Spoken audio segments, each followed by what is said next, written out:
Cilj revizije je bil seveda izrek mnenja o smotrnosti ravnanja Republike Slovenije v zvezi z zadolževanjem.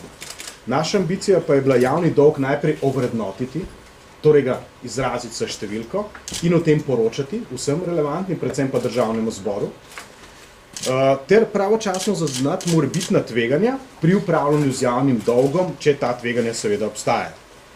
Dejstvo je, da je Republika Slovenija v letih 2003 in 2006, pa tudi kasneje, izpolnjevala oba fiskalna maastrichtska kriterija, pri tem se je po maastrichtskem kriteriju deleža dolga v bruto domačem proizvodu sicer uvršča celo med nizko zadolžene države.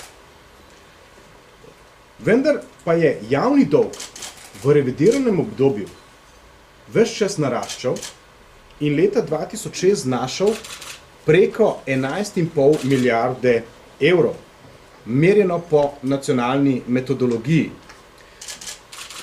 Oni detaljček, tamle desno od spodaj, tisti kvadratek na vaših prosovnicah bo seveda bolj viden, predstavlja 1 milijon evrov.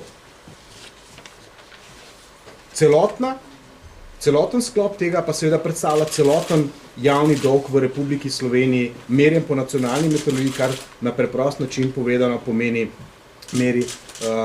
izmerjen celoten javni dolg v Republiki Sloveniji. Ta znaša torej preko 11,5 milijarde evrov. Po metodologiji ESA 95, ki jo uporabljamo pa seveda za poročanje Evropski komisiji in pa Eurostatu, pa je dolg manjši. In sicer 8 milijard in 246 milijonov evrov. Če ta dolg izrazimo v deležu bruto domačega proizvoda, je javni dolg v letu 2006, merjen po nacionalni metodologiji, po tem podatku, kar je seveda naša realna zadolžitev, revidirano tudi, 38% bruto domačega proizvoda, po metodologiji ESA pa 27,1%. Javni dolg, izračunan po nacionalni metodologiji, je na prebivalca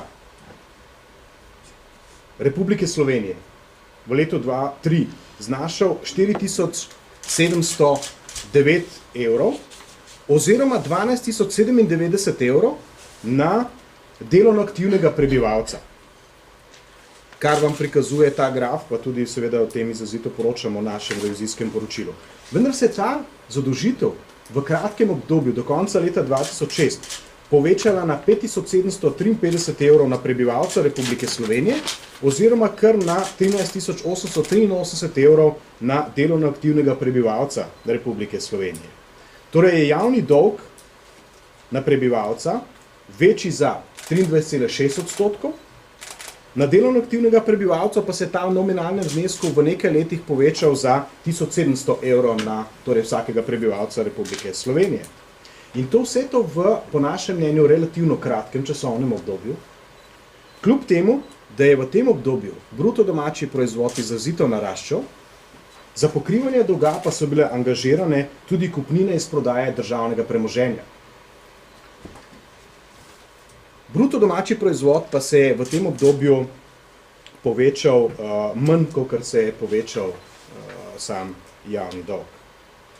Pri tem velja opozoriti, da po podatki, ki smo pridobili z revizijo državnega proračuna za leto 2007 in nekaterimi podatki z predrevizijskimi pozvedli v zadnjem času, se je javni dolg v letu 2007 zgolj minimalno zmanjšal in sicer tako v absolutnem znesku, kot tudi v odstotku bruto domačega proizvoda. Vendar šele v zadnjem, torej v letu 2007.